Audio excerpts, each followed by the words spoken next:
Hello and welcome to The Neutral Voice. I'm Samung Debbarma, and in this podcast series by theneutrals.org, we explore how neutrality is practiced in real decision-making spaces, especially when stakes are high and emotions are present. My guest today is Lady Justice Jacqueline N. Kamau, a judge of the High Court of Kenya with long experience across adjudication, mediation, arbitration, and judicial leadership. Her work sits at the intersection of law, human behavior, and restraint in moments of pressure. Thank you, Lady Justice Kamau, for joining us. Thank you. So to begin, we will keep ourselves to something which will be relatable to most people as we talk about emotions. It has a way of entering decision-making spaces quietly, often before anyone is ready for it. And for the neutrals, the challenge is not to eliminate emotion, but to recognize it early and respond to it without amplifying or suppressing it. So from your experience, what is the first sign you notice that emotion has entered the space when tensions are running high? Thank you so much, Samun. One of the things that you realize whenever there's any dispute is that there's also tendency for stonewalling, so that somebody decides they're shutting down and they do not want to communicate. The other issue can also be that somebody decides that will look away. So these are non-verbal. So I can give you from body language that I do not want to be in this particular space, and it's already beginning to escalate. But the other thing also that we find, especially if you're a neutral and a mediator, for example, and you're doing the opening statements, you'll already have told the disputants what ground rules you expect. So at this particular point, we do not want anybody to interrupt each other and that kind of thing. But you will find that when now the emotions are beginning to enter, chances of people interrupting the other are very, very high because you start disrespecting the other side. There's also shouting bouts because at this time, nobody is now listening to the other.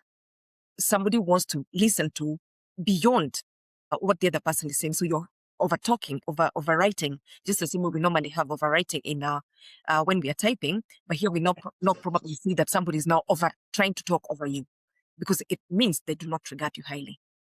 So those are some of the tensions, especially if you're a third-party neutral. Even in the space that I am, even in the court, you will find parties or even advocates will have that kind of tendency.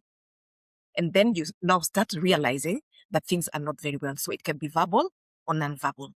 So you have to be in tune to just see exactly what is happening. If a person is agreeable, for example, is that you'll find the person having body language of active listening. They're nodding.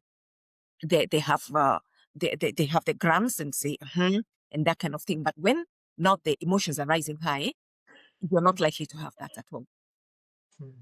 Yes. So basically, the point is to be very observant. Yes. To live in the situation. That's correct. Yes. So then once you have identified or noticed the emotional charge, once you can sense it, it must be challenging to keep yourself present without being drawn into the emotions itself. That is correct. Remember that mediators are also human beings. So they're likely, if, say, for example, that you've already given the people the ground rules, this is what you're going to do. You're not going to interrupt each other. You only speak when the other person speaks. So you also want to have that kind of respect accorded to you. Now, remember, you're not like a court, which has got sanctions. So if you come before my court, Samun, and you decide that you're going to shout over the other person, definitely I'll probably hold you in contempt in the face of the court. So the mediator then has to use skills that he has, persuasive skills, just to ensure that this does not escalate. So you remain in the present, but you must also have a calm demeanor. And the reason I say this is because if you find that people are disrespecting you, like in the court, you are very fast to say, I'm going to put you in until 5 p.m. because of contempt of court. So you as a mediator, how then do you restrain yourself? Because it becomes an issue of how your personality must be one in which then you have to become, allow the people to ventilate, but don't escalate, because you have the potential also of escalating the dispute just because of the way you behave. You could either tell somebody that is very immature from the language that you use. You can actually start telling them you are this. So you start accusing them. Remember that you're supposed to look like you're neutral and very. But when you say that, even if it is something that you did not intend to say, the other side can start looking at that issue and saying that now the mediator is siding with me. Yet ordinarily, we even know that the parties are the ones who are going to come up with a decision or to come up with a resolution of their matter. But you have to remain calm, present your demeanor, also allow silences allow parties to ventilate. So long as a party is ventilating, allow them to do it. But what you should not do is that now when they start breaking the rules of the ground rules or start disrespecting the other. So at that point, then you have to be like, that's a no-no. But in the other part, remain present and allow them to ventilate. That's why they came there in the first place. That's why they're not in the court. If they came to the court, you are not going to allow them to ventilate. The only place they can ventilate is before the mediator. Yes. So, yes, so they can do that in that place, but it must be done respectfully. Thank Yes. you. That puts into perspective as to while one must remain present, having a calm demeanor, but at the same time, there must be a line that is drawn, and respect is where the line must be drawn. Exactly. And Simone, the other thing I want to add is that you as a mediator, remember you're the master of the process. So you decide how this mediation session is going to go. You must also be firm. If I come before you and you have no presence and you do not inspire confidence in the disputants who are before you, they'll not respect you. So at the end of the day, in as much as the parties are there before you, you still have to put yourself at a slightly higher level for them to be able to respect you and to listen to what you're saying. Otherwise, if you're completely on the same level, it just becomes a shouting match.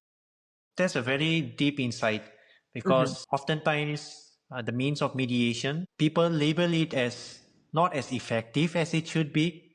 Perhaps the fact that you have stated shows some of the underlying causes as to why mediation may not yield the desired result in certain cases.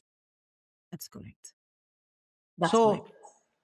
As you mentioned about allowing the conflicting parties to ventilate, to give them space to let out what feelings they have you observed change in people when they felt like genuinely listened to before any decision was made? Exactly. Now, thank you so much, Simone, for that question.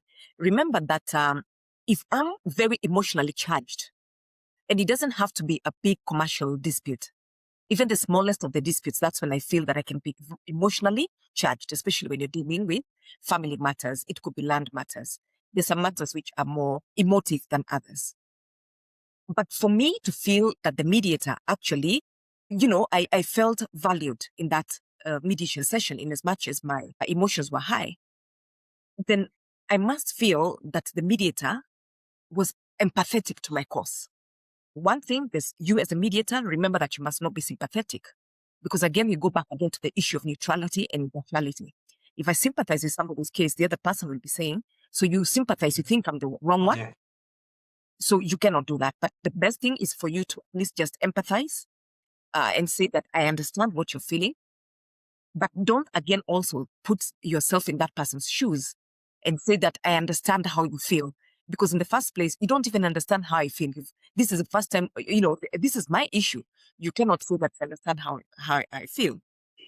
The other thing I think also what we can do is that if I summarize your case and rehash what your case is, that person is likely to feel that the emotions go down because they'll understand that the mediator or a third party neutral, let's call them neutral, has understood my case and has understood where I'm coming from. But if every other time you keep on asking the person, is this what you said? And the person is saying, no, that's not what I said. Then you escalate you escalate the dispute, because they'll be like, why am I here in the first place? I can as well go to court or somewhere else where maybe my matter can be addressed. So some of those things are the ones which I can actually say that it is important that as a mediator, you have that kind of presence in that place. And again, active listening is also very critical, because you're acting and asking open-ended questions just for you to be able to understand the case further, so that the people can feel that you're actually understanding exactly what they're saying. So I think those are some of the skills as a mediator. You can do that. But again, also the issue of the silence. Don't feel any all the spaces for the silence, because maybe at this particular point, it gives the people an opportunity to sit down and reflect and perhaps maybe say, maybe you're right. So even that silence is very important. So don't attempt to fill all the spaces which are full of silence. Okay. Yes. Thank you for this elaborative answer. On one hand, there must be scope given to the conflicting parties to be heard, but Yes. at the same time, as a mediator or as a third party neutral, like you mentioned, must be restrained from sympathizing, or rather, the appropriate term is to empathize with. Did I get that correctly? To empathize with the conflicting parties? So again, if I followed you correctly, you mentioned that silence is not always right, the necessary step. Did I follow that correctly? No, silence is not always bad. Silence is not It is always not bad. always bad, because if people are silent in their room and you're there as a neutral, Yes. then you can allow them maybe to go back through the emotions, and perhaps maybe they might understand where the other person is coming from. So don't always say that just the fact that there's some silence, you must Mm-hmm. feel it by either Okay. asking a question or trying to understand this. Maybe people just want to de-escalate. So give them silence can also be a means or a skill to de-escalate some emotions. Thank Yes. you. Thank you for the clarification. Building up on that, let's say there's a situation where there is a pressure of time. You need to act or decide quickly. So in such situations, what does restraint or even silence look like for a neutral in practice? So thank you so much again, Samun. You as a mediator, remember your job is to go and facilitate the discussions between the parties. The reason one of the key characteristics of mediation or any neutral, and I'm going here to mediation because maybe in arbitration is more different because it's quasi-judicial and where there's less restraint. You must allow these people to ventilate. You must allow them to ventilate. So it cannot be that when I'm beginning to ventilate, then you as a mediator stops me. So you must be able to know at what point are you coming in. And I believe that you as a neutral should only come in when you feel that I'm overstepping the ground rules that you give me. So I must be able to know when I'm interjecting. Remember that also, if I feel as a party that I'm not being able to put my point across, that anytime when I'm trying to say something, the mediator is not, or the neutral is not restraining themselves, and every time they keep on interrupting me and interrupting what I need to say, then I escalate. Yes. As a neutral, I escalate because I'm like, oh, whose side are you on? Are you on my side or are you on the other side?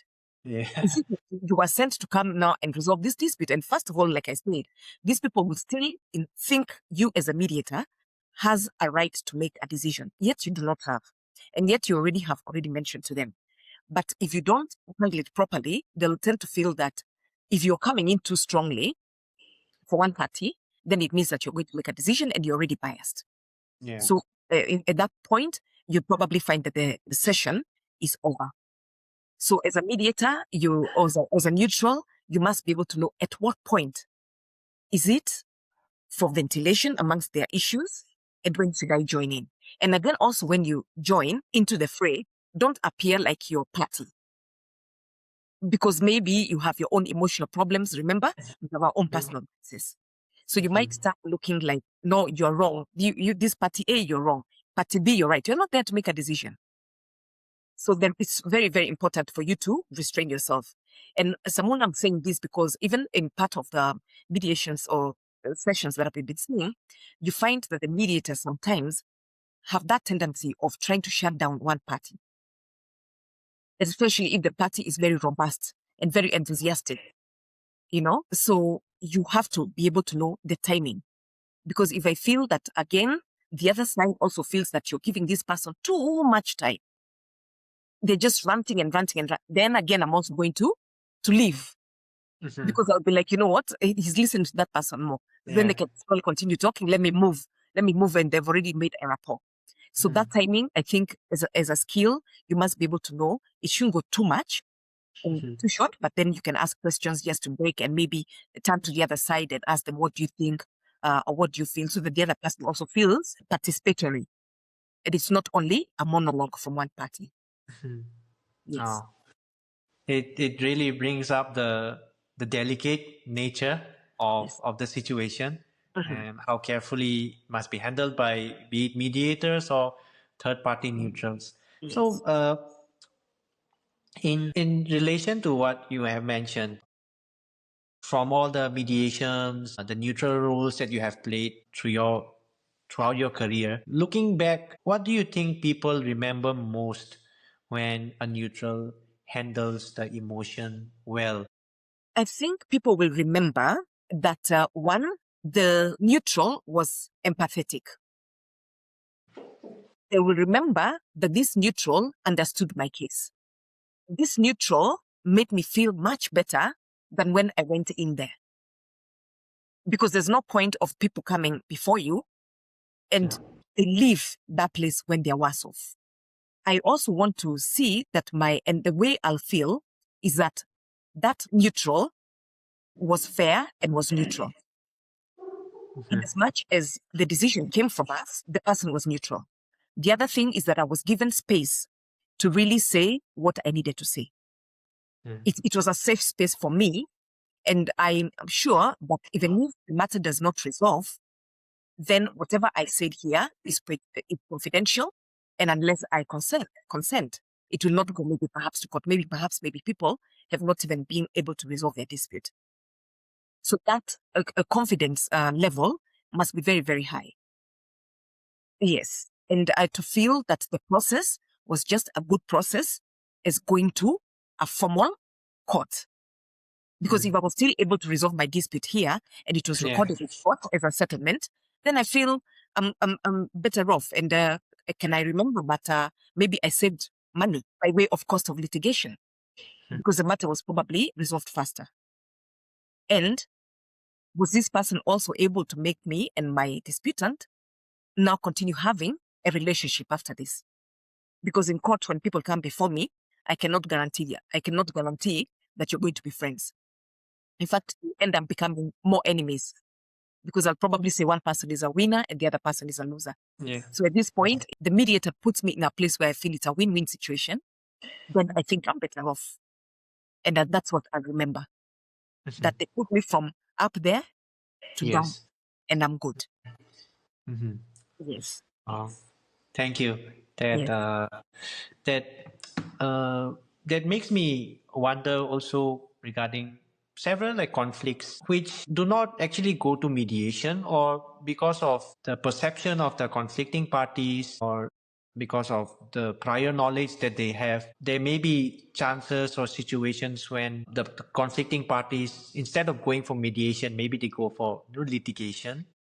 So I'm not trying to make it as a comparison between litigation or mediation, or which one is better, or how one stands against another. Each has its own place. But from my understanding, do you also think that there are certain cases which would be better fit for mediation, or better fit to be put subject to, under the hands of neutrals?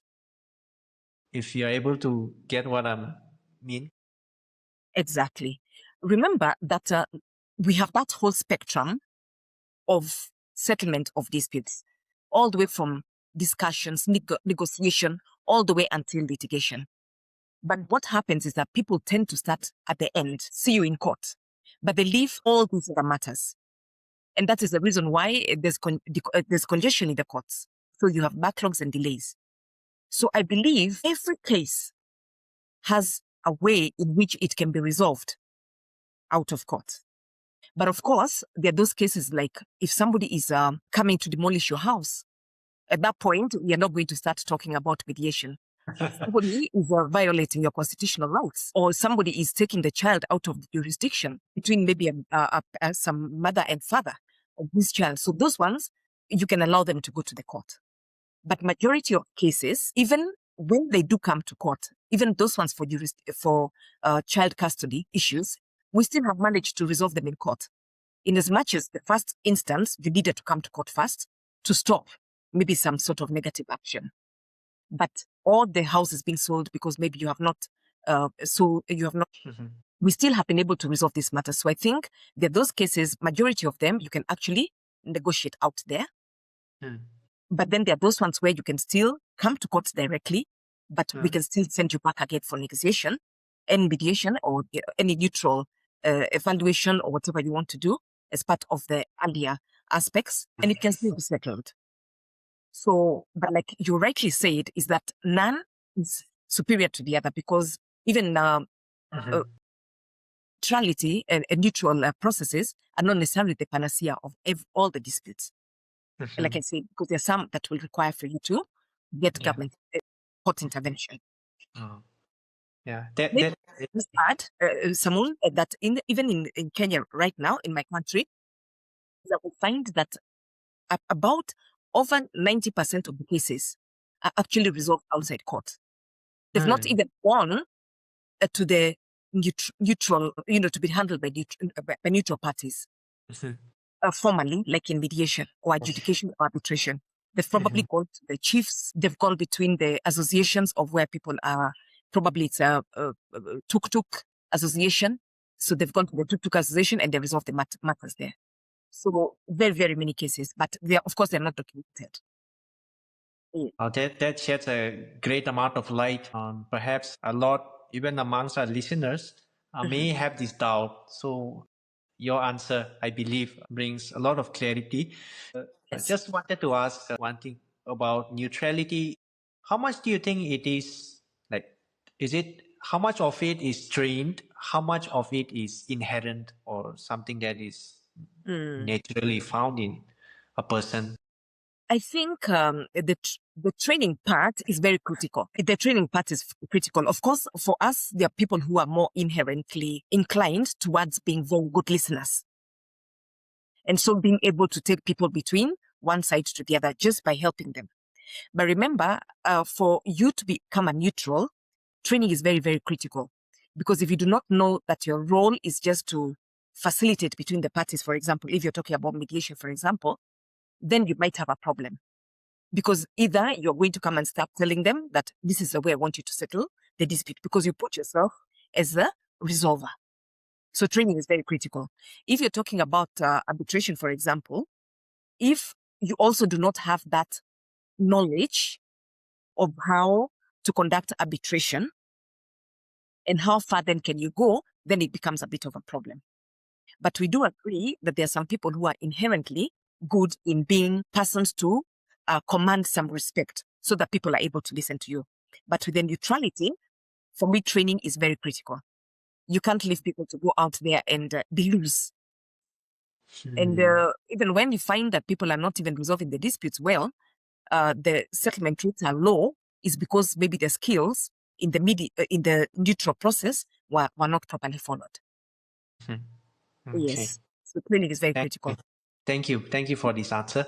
Yes. It's something I have been pondering upon for quite some time. So it's enlightening to get it coming from you. So outside your professional roles, what helps you reset or regain perspective when things feel demanding or things go intense? So your question is what I do when these things... Yeah, what are like the hobbies or what do you enjoy outside? I see. Okay, fantastic. Professional roles. All right. Now, what I do is that, first of all, like you see, I'm an extrovert. So and being an extrovert, of course, you have a lot of friends. So I do ensure that I have a lot of friends. So we have sit downs. Now I'm not as young as you are anymore, but at least even where we sit, then there are good conversations. They don't have to be formal conversations. It's just light conversations. And even in my professional role, remember that as a judge, then you can tend to be very, very stonewalled. But you must remember that you have to separate yourself from being a judge to being Jackie. And so when you're together with your friends, can you just be Jackie so that nobody really cares about you being the judge all the time? So I enjoy being with friends. I enjoy hiking. I do a lot of hiking with the association. We have the Bharat Alumni Association, which is called the BAA, because I studied in India. Yes. So we have this, and it's very, very active. So every month we have hiking throughout the entire country.